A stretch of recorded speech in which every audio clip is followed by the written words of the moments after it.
Let's see who's gonna win the Life Gain Challenge.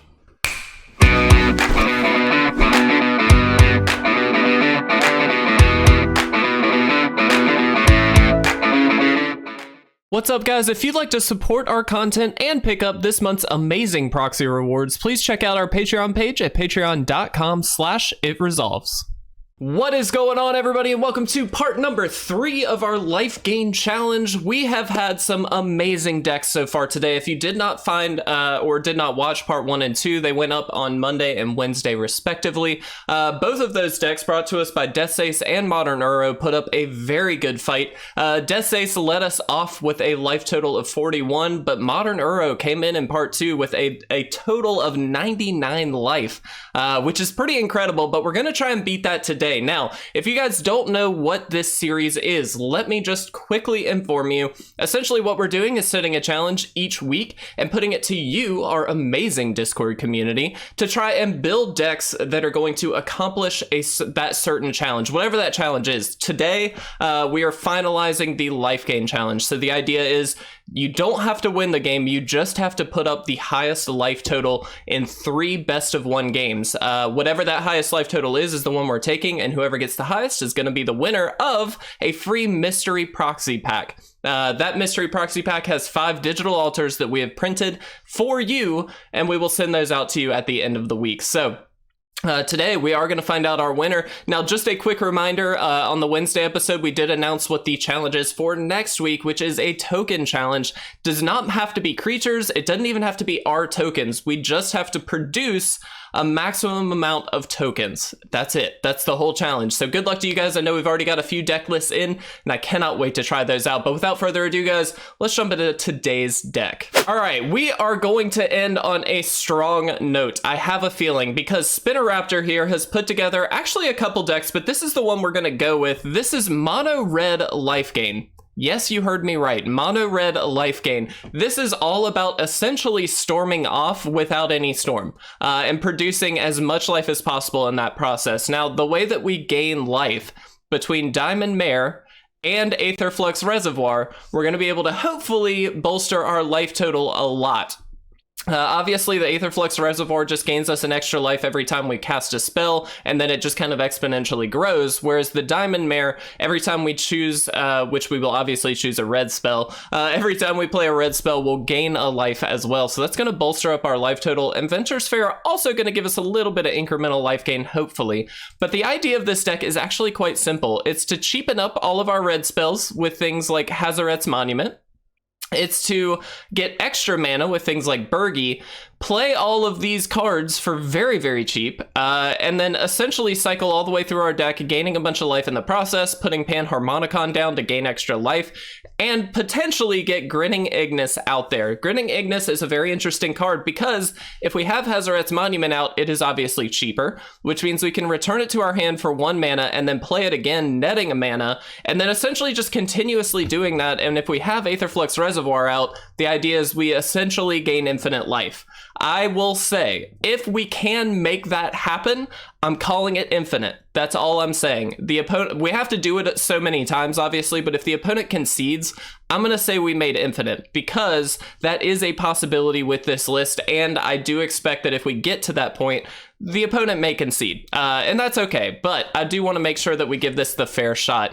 This is going to be one of those, I think, that either really, really works and is probably going to take it, or is not going to get there and we just won't see it do its thing. But we're going to give it the best shot we can. Again, we've got 3 best-of-1 games that we are going to run this through. Spinoraptor, thank you so much for providing us with today's deck. Just as a quick reminder as well, if anybody else did submit decks, I know I saw Needles submitting a deck. Spinoraptor, I know you submitted a couple. Thank you guys so much. We're only picking 1 per person and only 3 slots available. So do make sure that you are looking at the other deck lists and making sure that they are competitive with the other deck lists. Needles in particular, not to call you out or anything like that, I love the deck that you put together. It just didn't sit well in terms of the other decks. So thank you so much for submitting one. I know you've already submitted one, I believe, for next week as well. So thank you so much. Without further ado, guys, let's jump into these games.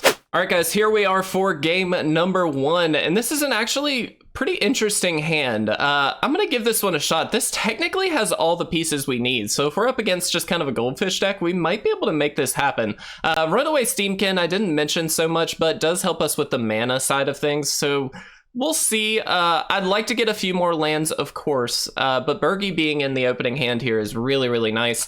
So let's go see if we can make this deck go off. I'm so excited about this. Spinoraptor is, if you guys don't know, one of our mods on the Discord channel there. Amazing person, really, really nice, super, super great deck builder. So again, Spinoraptor, thank you so much. Let's see what your deck can do, my friend. We do have our handy dandy notebook, so we're going to be writing down just how many life we can gain, or what life total we can get to throughout these games here. Looks like we are going to be up against a reanimator list, Dragon's Approach in particular, which is very, very scary, because Dracuseth is terrifying. Absolutely terrifying. So this may be over very, very quickly, but you know what? We're going to give it a fair shot. We got this. I believe in us. They did not hit one that turn, though. That's pretty helpful. Stitcher Supplier. Okay, well, they might now. Yep, they did. They hit 2. Oh, no. Okay. Let's go ahead and throw this out there.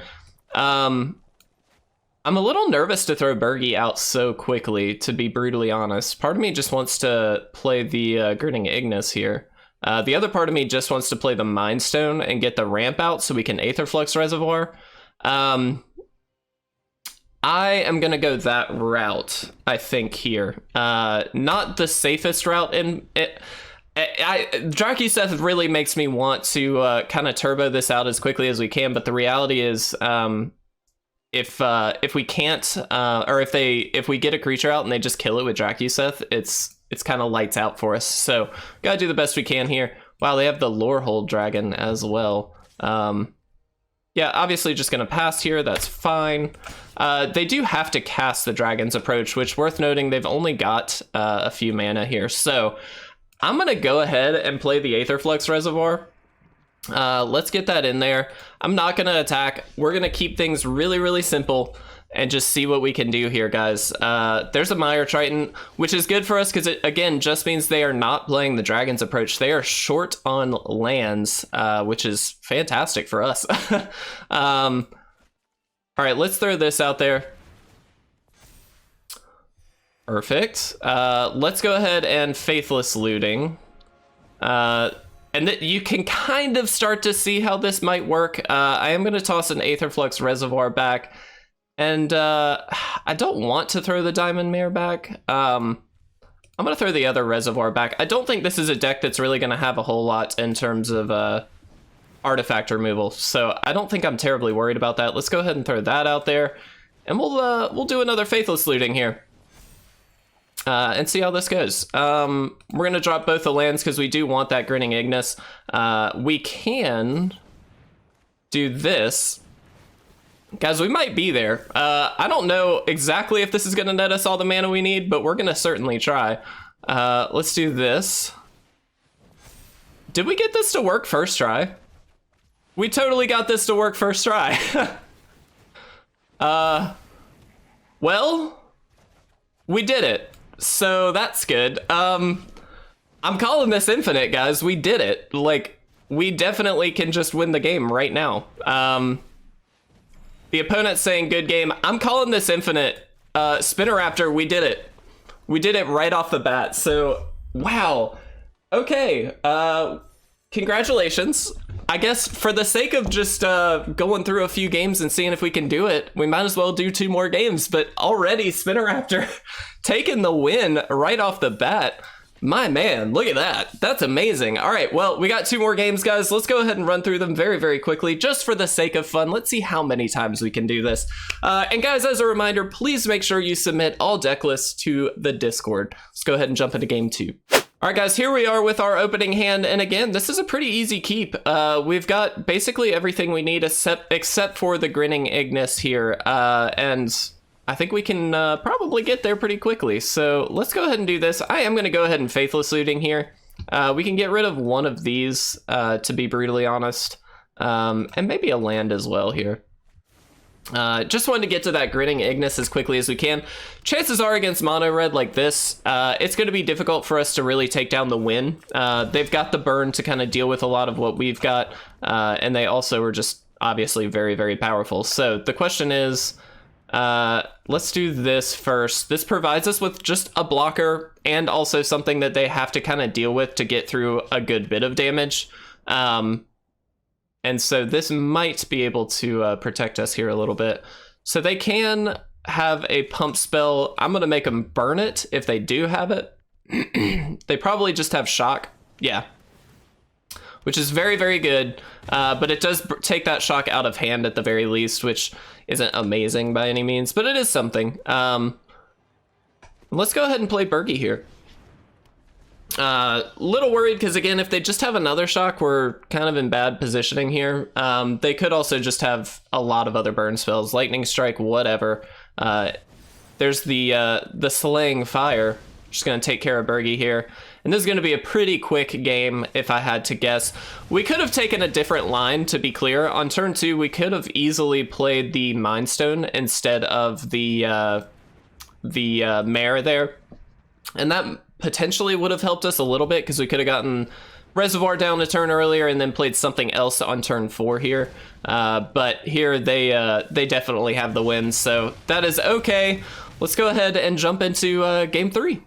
All right, guys, here we are for our third and final game with Spinoraptor's deck, and this is a decent keep. It's not amazing, but we do have the ramp into the Reservoir, and I think that's worth keeping. I'm going to hold on to these Faithless Lootings and Crash Throughs now that because we do have, oh man, it's another Dragon's Approach deck. That's okay. Hopefully they miss on their land drops like the first one did. That would be amazing. Let's do this.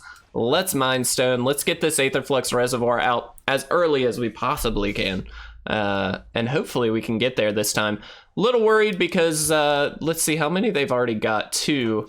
If they get just a couple more, then we're pretty dead here. They did get Drakiseth in there. Scary, scary, scary. Okay, so let's do this. Let's play the Reservoir. And there we go. Let's see what we can do. Hopefully we can get there. So if we return and then we do that, so it doesn't actually net until we can get either Birgi or whatchamacallit down. Can't think of the name. You know what I'm saying. All right. So here's the question. What's the best play for us here? I'm actually going to Faithless Looting. We really need either Birgi or the Hazoret's Monument to truly make this thing work. I'm going to get rid of you and one of the Grinning Ignuses. We don't need both necessarily. Let's throw this out there. We could have done this in reverse order to have gained maybe an extra life, but I think it's fine. Let's go ahead and Crash Through. Gains us a little bit more life and just digs us further into the deck. And it looks like they may be able to just win on the spot here. So let's see what happens. If they've just got Dragon's Approach, they potentially just are kind of there. This lore hold is amazing, by the way. All right, so we did get to 27. Not that we need to worry about it because we've already got Infinite. We already know. Spinoraptor's the best deck builder around. We know that. This is such a cool list, by the way. If you haven't played with this Dragon's Approach list, you are missing out. It is a very, very fun one. They get Dragon's Approach, which means they get to potentially... No, they don't have enough, so they don't get to do it again. So we still have a slim chance. It's a slim chance, but it's a chance. They probably should have done that before they attacked, but that's fine. Let's do this. Let's... What? What? What? All right, we'll jump into talking about the deck. What the heck was that?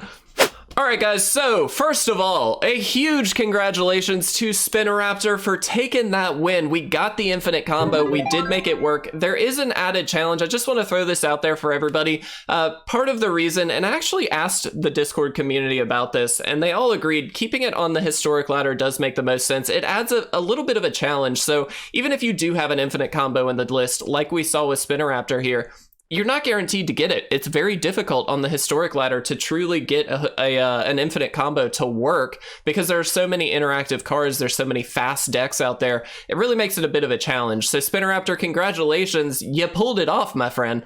We did get that infinite combo. I love it. Spinoraptor is the winner. Death Ace and Modern Uro, thank you guys so much, as well as Needles. I know you all submitted decks, and we super appreciate it. I know you've already submitted some decks for next week, so I'm really excited to see how that goes. Spinoraptor, I'll reach out to you individually, and we will get your address so we can get you squared away with that mystery pack. But again, guys, as a reminder, next week is Tokens Week. That is right, we do need to create as many tokens as possible. I do know there is a cap. I also know there are infinite combos and that kind of stuff out there, so feel free, go for it. Let's see what we can do. Let's see what we can make happen on the historic ladder. This is going to be a really fun week. Good luck to all of you in your deck building skills. Please make sure to enter our Modern Horizons 2 giveaway, as well as checking out our Patreon to support this content. We really do appreciate all of the support there. You guys are amazing. So thank you guys so much. I hope you enjoyed this one. I will see you very soon for the next challenge week.